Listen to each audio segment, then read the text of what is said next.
Okay, we are live. Just going to wait a few seconds for people to log in here.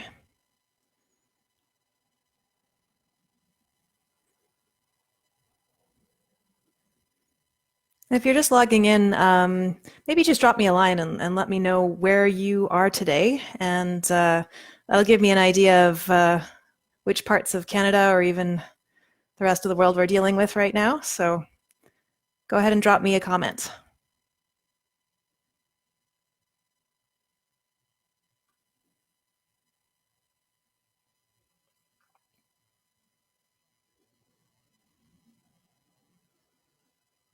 All right, so JDRF has asked me to do a little bit of a discussion tonight about staying active with type 1 diabetes, especially during the coronavirus pandemic. A lot of people are finding it really difficult to stay active, especially staying in their homes.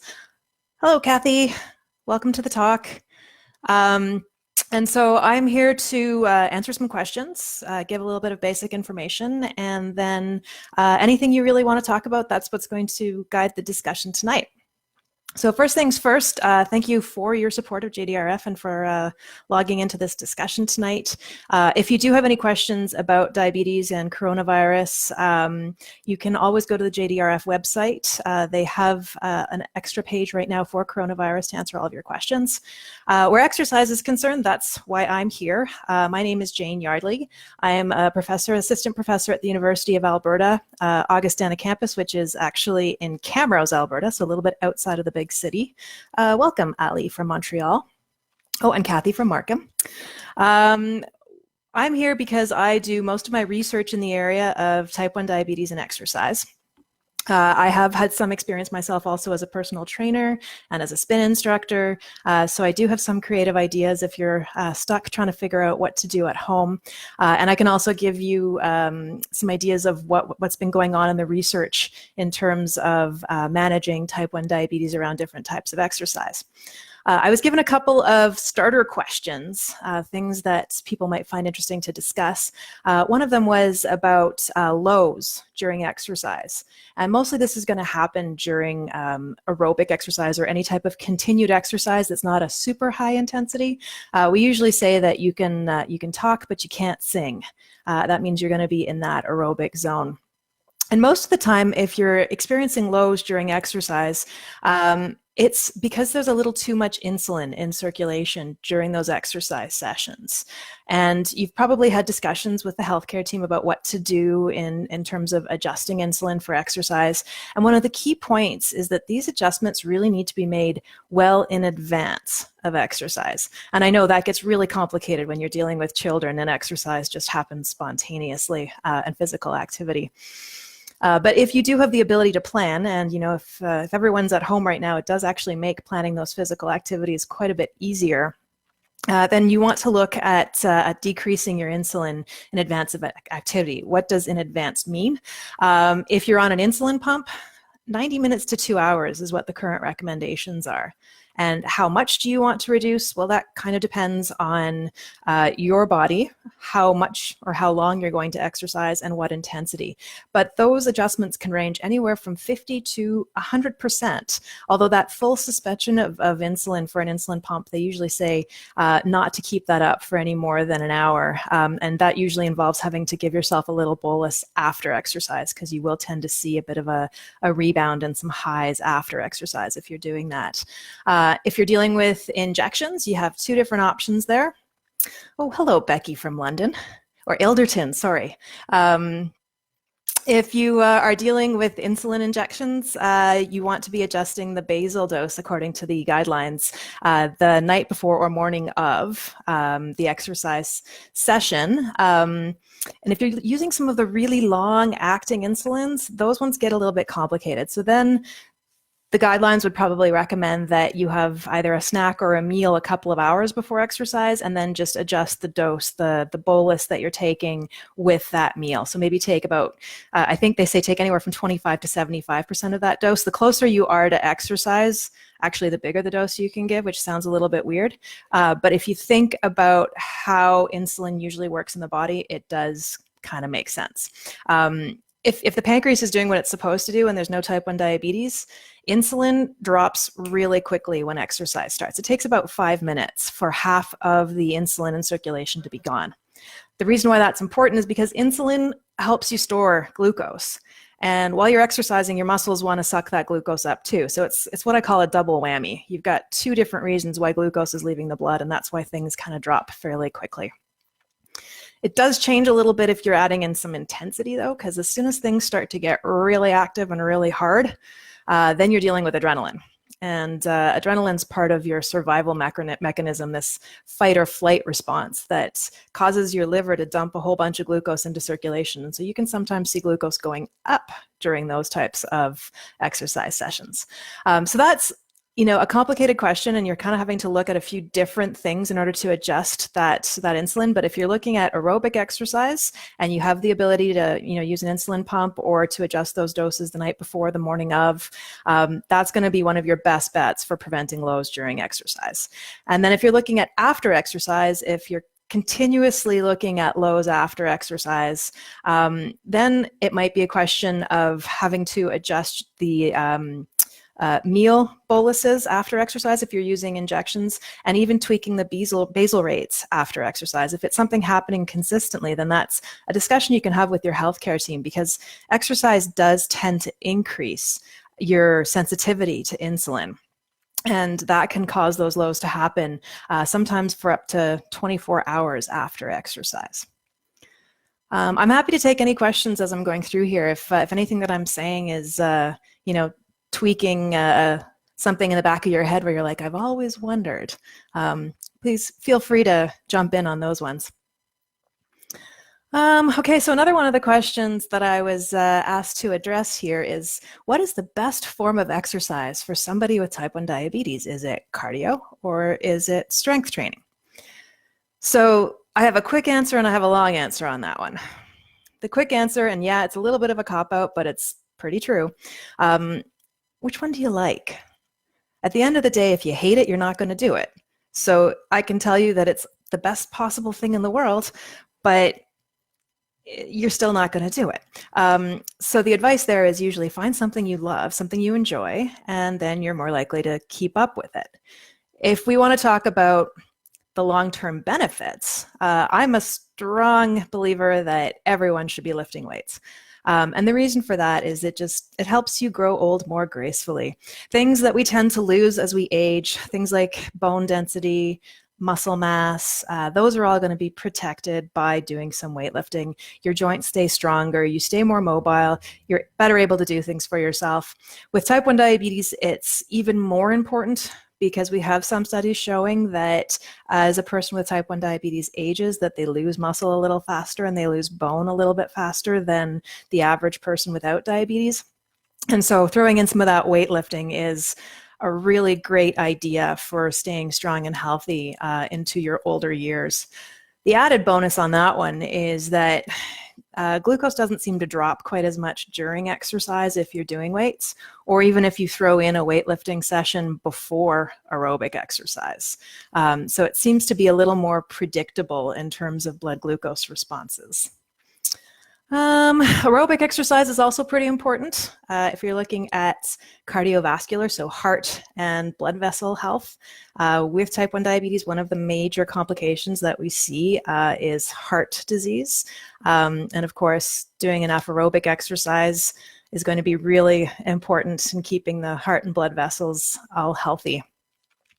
If we look at what the official recommendations are from Diabetes Canada, from the American Diabetes Association, they recommend 150 minutes per week of moderate to vigorous aerobic activity, and then at least 2 sessions a week of resistance activity. That's a lot of time. So, not everyone's able to do that.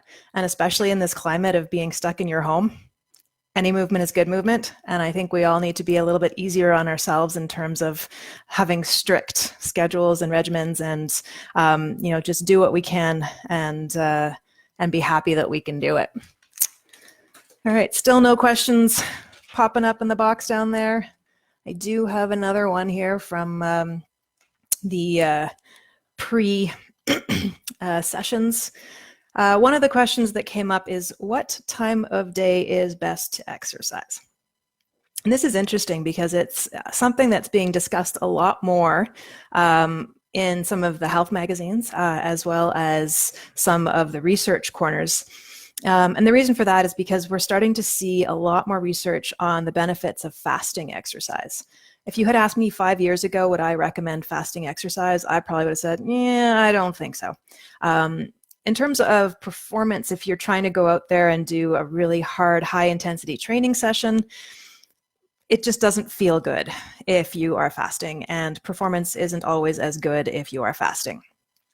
That being said, the benefit of doing it first thing in the morning, if you have type 1 diabetes, if you do it before breakfast, you usually have less insulin in circulation. There's also couple of other hormones that tend to be higher at that time in the morning. We'll see more growth hormone and more cortisol, and what that does is actually stop blood glucose from dropping as quickly. In fact, we often see blood glucose going up with exercise in the morning, whether you're doing aerobic exercise, weightlifting, high intensity interval training. So for those of you that are really struggling with going low during exercise, trying that fasting exercise may be a good idea. It might just work for you. But for other people, sometimes there's that problem with being high all the time during exercise, and that fasting exercise wouldn't be the best thing for you. So it's really up to figuring out how that all works. Oh, okay, we've got a few more comments popping in here. All right. Oh, hello, Suzanne from Leduc. You're just down the road from me. I'm in Camrose. All right, Jasmine, when is a good time to eat? Should it be before or after or partway through exercise? Okay, that's a complicated question. It kind of depends what type of exercise you're doing, what time of day you're doing it, and also, is the eating trying to prevent the drop in blood glucose, or are you actually at that lower stage already? Because some people prefer to start taking in some food before they get to that, 4.8, 4.5, whatever it might be. Other people will, have a continuous glucose monitor maybe and sort of watch as it's dropping until it gets to a certain point. So there are several factors to weigh in on there.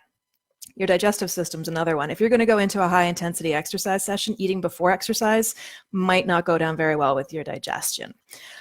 If you are exercising for performance and you want to make gains and improvements, eating after exercise is essential to a good recovery. So really, any one of those could be good. And if you want to talk specifics about that, if you're having issues with hypoglycemia, Jasmine, and you want to talk a little bit more about this, feel free to send me an email. JDRF will actually give you my email address, and we can talk a little bit more about the specifics of that. So yeah, pre-exercise, it can be done 30 to 60 minutes. We've got different recommendations out there for insulin adjustments if you're having something to eat before exercise, and that can slow down your drop of glucose during exercise. During exercise, if you're going for longer sessions, that can be done. You'll just want to be careful what you're actually eating during exercise, because some things are easier to digest than others. So I wish I could give you a bit more of a precise answer on that, but it really does depend. All right, we got a few more here. All right, Taryn. Are there any important markers for when not to exercise other than a current low? All right, that's an interesting question. There are a few guidelines out there that we would call contraindications, or reasons not to exercise. And some of them, I think, are fairly evident. If you have open sores on your feet, for example, that might be a reason to not be doing weight-bearing physical activity. If you're talking specifically about blood glucose, the guidelines right now say that if you're over, I think it's 16.7 millimoles per liter, if you're feeling okay, not such a big deal. If you're not feeling so good, you should check your ketones. And then I think the guideline there is that if they're above 1.5 millimoles, then you probably don't want to exercise right away, because exercise could make it worse. That's an indication that you don't have enough insulin in your system, and it can mean that things are going to just get worse for you throughout exercise. Other than that, there are certain forms of retinopathy, if it's what they call active proliferative retinopathy. So basically, if you have an eye condition that's not quite under control, then changes in blood pressure with exercise could actually make that worse. Some of the neuropathies that come, so the nerve damage that can come with longstanding diabetes, if it's autonomic, and that's something you'd have to discuss with your medical team. Sometimes your heart and cardiovascular system can't react properly to changes in blood pressure and the needs for blood flow during exercise. So those are things that would be good reasons to talk to a healthcare professional before starting an exercise routine. Hopefully I got through most of your concerns there. If not, you can also feel free to drop me an email. Okay, Ali has a question here. Should I suspend my pump 2 hours prior to a fasting cardio workout? Whew. So here's the thing, Ali. Our current guidelines haven't taken into account some very recent research on fasting exercise. So our current guidelines would probably not tell you to suspend your pump, because that's there's one school of thought that you can do that for up to an hour. There's another school of thought that says you probably shouldn't do any more than an 80% or 75 to 80% decrease in your basal rate. And most of those are based on studies where the exercise was performed in the afternoon. And based on what's coming out of the studies now, those guidelines might change in the future. And I would suggest that with the current research coming out, new guidelines will probably say that insulin adjustments for fasting exercise don't need to be as aggressive. And if you do have aggressive adjustments like that for fasting exercise, especially if it's higher intensity, you're probably going to find a lot of post-exercise hyperglycemia. You'll be high for hours after exercise, just from what I've seen in the research in the last year or so. All right, let's see. Suzanne. I prefer to exercise shortly after a meal. I consider it to be like burning fuel while it's in the car. And yeah, that's a great point. There are a lot of people who do that, and there is actually a group of researchers that swear by that as well, because you are seeing glucose coming out of that meal. It comes out of the digestive system and into circulation right away, and you're using it right away, and that has a wonderful effect of stopping the post-meal highs that some people have. So it actually does bring your glucose right under control. You don't get as many peaks after those meals. So that is definitely a good way to do it, especially if you're not doing really high intensity stuff, because that's a little bit more difficult to do while you've got food in the digestive tract there. But it's definitely one way to manage exercise and to manage your glucose levels with exercise. Oh, there, I got a thumbs up from Jasmine. All right. Here's Suzanne. Oh, okay. This is back to one of the questions before. All right. Okay, so now we're getting into some big specifics here. I'm going to try to avoid some really specific cases, just because there are so many follow-up questions that I'm going to have to ask for some of these. So if you have very specific situations that you want to ask about, then definitely drop me an email, because then we can have a little back and forth. I know that what happens a lot of the time is you all have amazing healthcare teams. But they don't often get to deal with people who have type 1 diabetes and who are very enthusiastic about exercise. And they don't always have as much time to read up on everything that's out there in the research. And so sometimes the recommendations that you're going to get are very basic from your healthcare teams. And if you want to tweak things a little bit, it gets a little bit more difficult unless you talk to somebody who's got more of a foot in the research world. Okay, do we have any more questions here? Right. So questions of intensity, because I'm seeing a few things come up here, and this is Okay, here we go. All right, so how do you gauge intensity? This is another thing that I'm frequently asked. You can either do something that we call the talk test, which is basically if you're easily talking and holding a conversation. That's what we would call sort of a low intensity.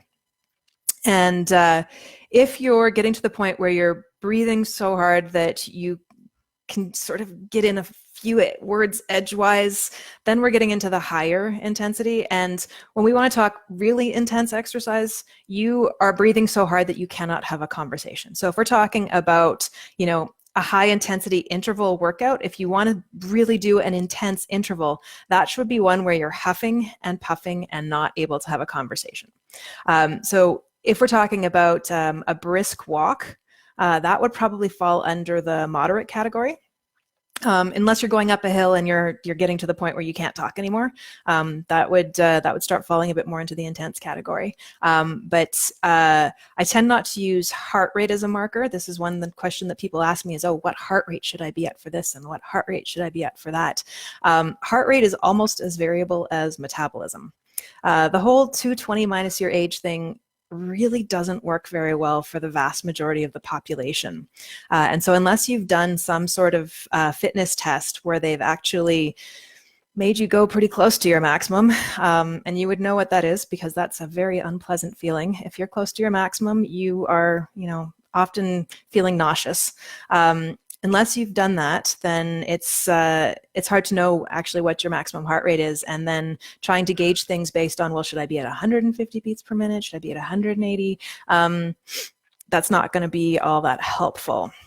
But if you do have an idea of what your resting heart rate is, that can actually tell you quite a bit about your general health, because your resting heart rate will increase with lots of health issues. If you're fighting an infection, if you've slept poorly, if you're under stress, if you're dehydrated, if you're too hot, these are all things that will affect your resting heart rate.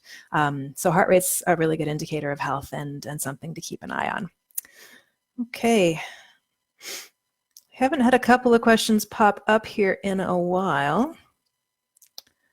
Trying to see if there's anything else that I missed.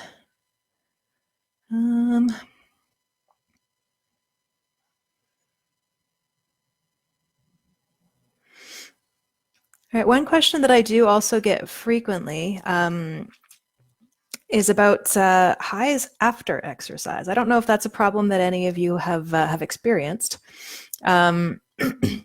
If you do a half hour, 45-minute aerobic exercise session, and you see your glucose drop throughout that exercise session, and then all of a sudden 3 hours after it goes way back up again. This is something that we've actually seen in a lot of studies. And so if this has happened to you, you're not weird.